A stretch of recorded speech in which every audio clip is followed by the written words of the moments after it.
Did you know that Abraham's journey to becoming the father of faith only started because he directly asked God to reveal himself? This isn't the Abraham you think you know.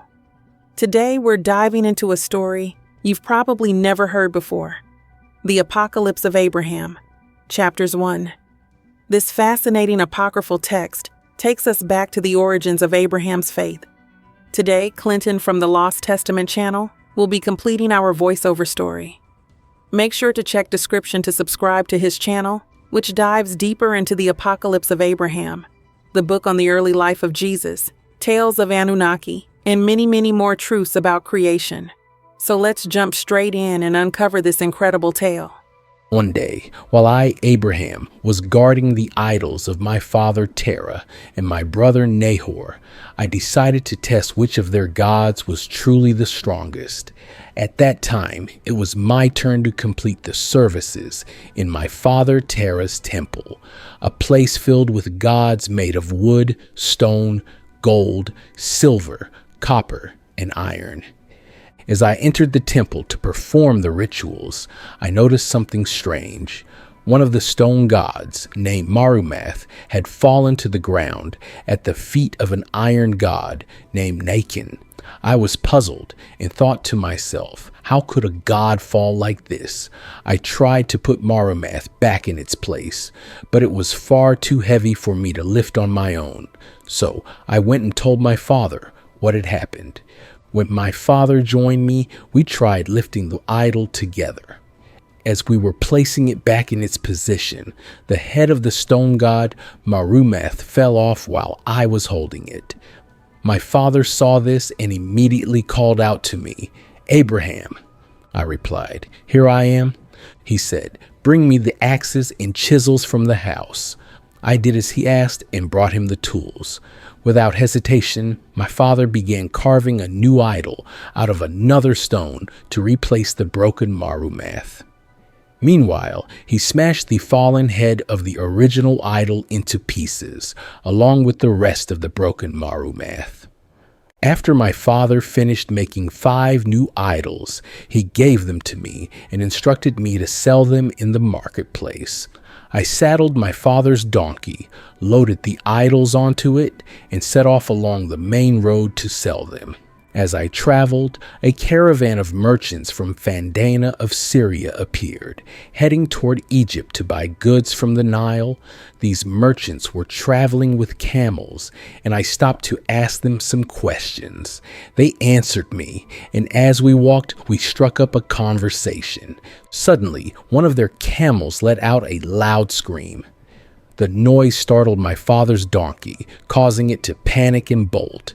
The donkey threw off its load of idols, and as they hit the ground, 3 of the idols were smashed to pieces, while 2 remained intact. When the Syrian merchants saw what had happened, they said to me, "Why didn't you tell us you were carrying gods? We would have bought them before the donkey heard the camel's voice and caused this mess. Now you've suffered a loss. At least sell us the gods that remain, and we'll pay you a fair price." I thought about their offer and decided to sell them both the intact idols and the broken ones. The merchants paid me for all of them, including the shattered pieces, which eased my worry about how I would explain everything to my father.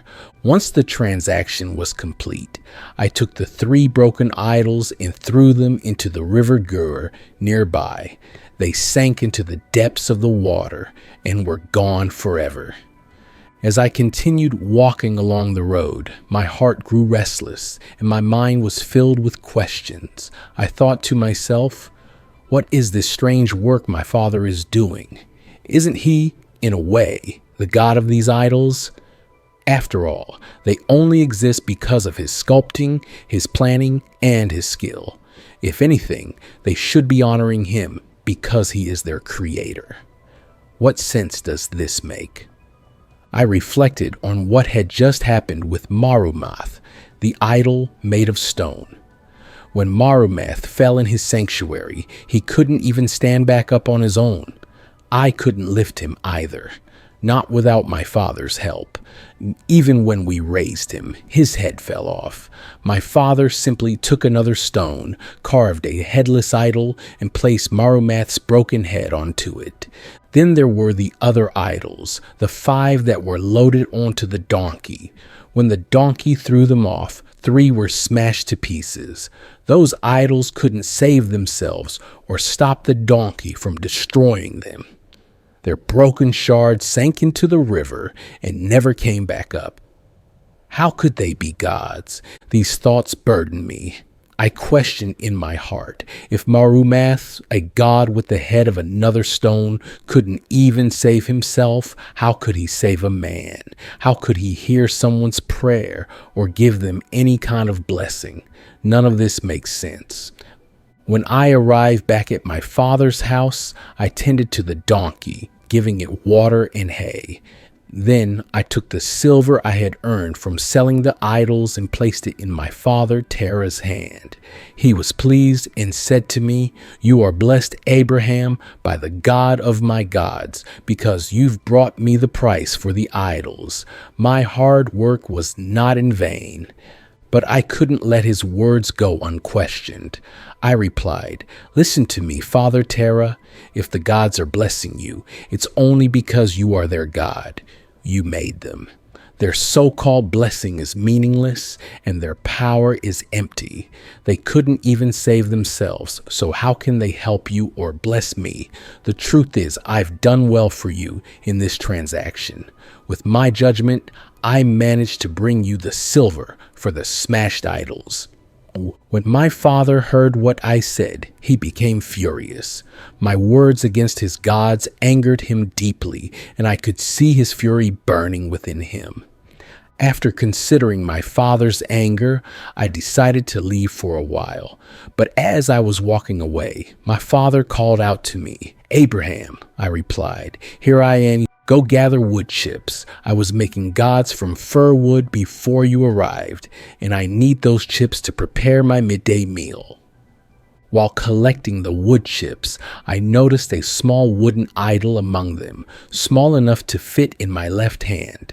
Its forehead was inscribed with the name God Barisat. I placed the chips on the fire to prepare my father's food, and as I stepped out for a moment, I set Barisat next to the fire. Mockingly, I said to the little idol, Barisat, "Watch the fire and make sure it doesn't go out. If it does, blow on it to make it flare up again." When I returned, I found Barisat lying on his back, his feet surrounded by flames and burning intensely. I couldn't help but laugh at the sight and sarcastically said, "Barisat, you're doing a great job managing the fire and cooking food." As I spoke, the flames consumed Barisat entirely, reducing him to ashes. I finished preparing the food and brought it to my father. I served him wine and milk, and he ate and drank, clearly enjoying himself. As he ate, he blessed his god, Marumath. I said to him, "Father Terah, don't bless Marumath. Instead, you should praise Barisat, your god. Out of love for you, he threw himself into the fire to cook your food." My father looked at me and asked, "Where is Barisat now?" I replied, "He burned in the fire and became ashes."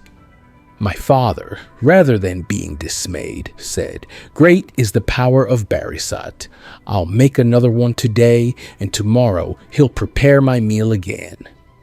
When I, Abraham, heard my father's words, I couldn't help but laugh to myself. Yet deep inside, I groaned with frustration and sorrow. I thought, how can something my father has created with his own hands be considered his aid? Has he surrendered his body to his soul to a spirit, and his spirit to pure ignorance? I resolved to speak my thoughts plainly to him, even if it meant enduring his anger.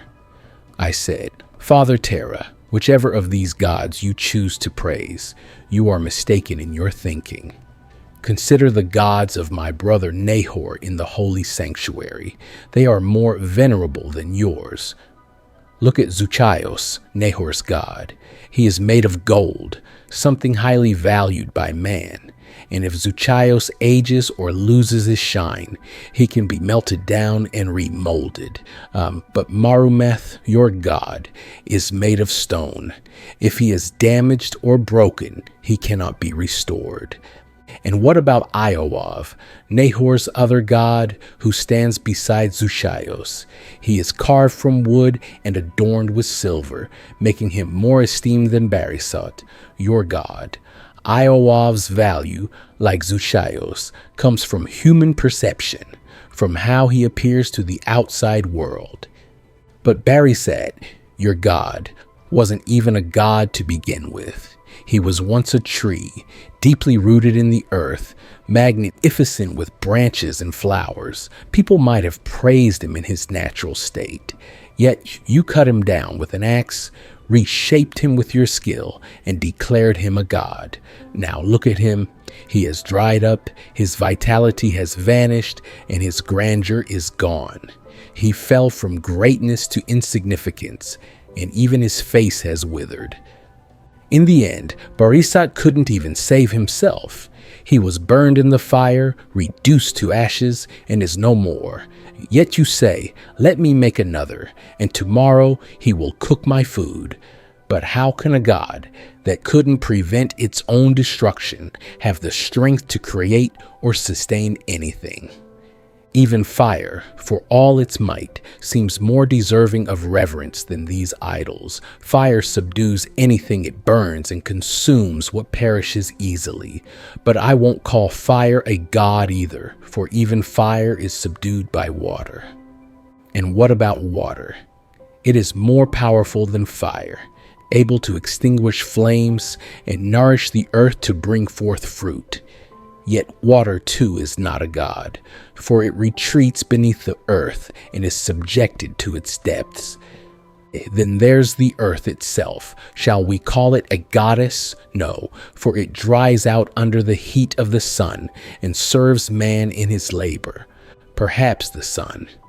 The sun is indeed remarkable, for it illuminates the entire universe with its rays, warming and brightening the skies. But I cannot call the sun a god, for even it can be obscured by the moon or hidden behind clouds. And what of the moon or the stars? While they light up the night, they too can lose their glow at times. They are not gods either. Listen to me, Father Terra.